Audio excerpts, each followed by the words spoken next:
karena belum hanya instansi pengguna, belum ada jabatan fungsional yang dibina, jadi memang jabatan fungsional yang masih memakai penilaian integrasi.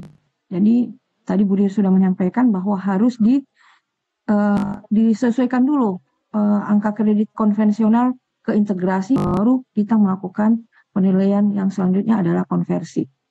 Ini yang menjadi pembeda antara PAK integrasi dan konversi adalah bahwa di dalam PAK konversi itu tidak ada lagi kolom mengenai pengembangan profesi dan unsur penunjang. Ini yang menjadi pembeda.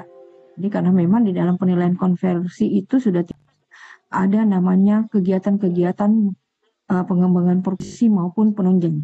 Jadi ini yang menjadi perbedaannya.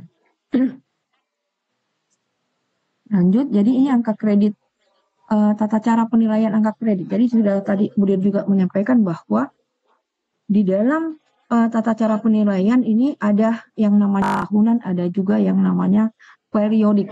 Tadi contoh ada yang bertanya dari Ibu siapa tadi, misalnya kurangnya 2,3. Angka kredit ini boleh dilakukan secara periodik.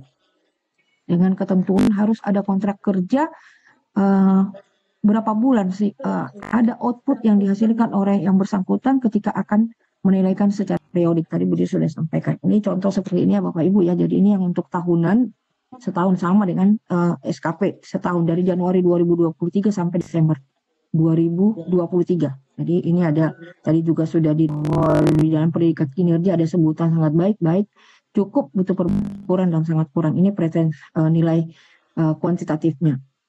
Jadi angka kredit rumusnya seperti ini, persentase predikat kinerja dikali dengan koefisien angka kredit per tahun.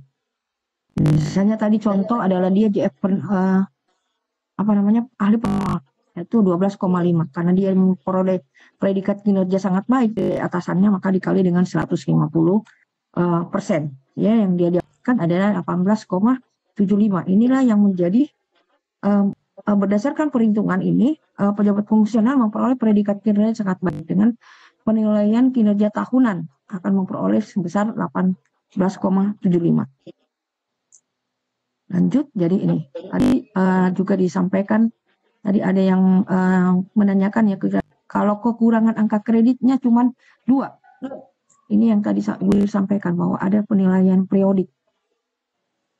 Ini contoh yang kami berikan hanya misalnya mungkin bulan kedua yang bersangkutan sudah ada output yang bisa dia pertanggungjawabkan dan hasilnya di pimpinan atau atasan langsungnya bisa memberikan penilaian predikat kinerja secara periodik karena memang pada tahun hanya 2 bulan Januari Februari yang bersangkutan sudah tercapai nih angka kredit bahwa karena dengan output yang dihasilkan sudah ada output yang dihasilkan.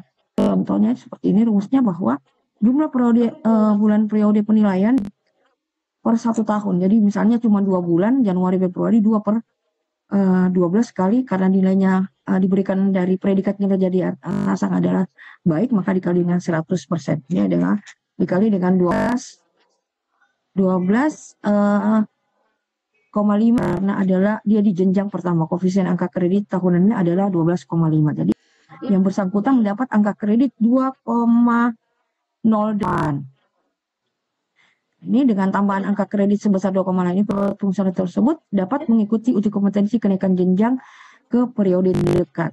Jadi ada kaitannya juga dengan mungkin yang tahun kedepannya tahun 2024 yang tadi Ibu Pak Karu juga sampaikan bahwa BKN akan melakukan periode kenaikan pangkat itu bisa sampai 6 kali karena adanya yang penilaian periodik tersebut. Jadi waktu-waktu ketika angka kredit sudah tercukupi boleh mengajukan kalau kenaikan jenjang dan kenaikan pangkat yang menginginkan kenaikan jenjang dia harus uji kompetensi terlebih dahulu. Next, lanjut contoh ya. Jadi di dalam perubahan kami memang ada form satu yaitu konversi predikat kinerja ke angka kredit. Ini yang harus kita lakukan terlebih dahulu. Nah, contoh misalnya tadi ya Bapak Ibu ya bahwa yang bersangkutan diberikan predikat kinerja ini harus dilakukan setiap tahunnya. Form tersebut, form conversion predikat kinerja ke angka kredit. Ini contoh seperti ini. diketahui oleh atasan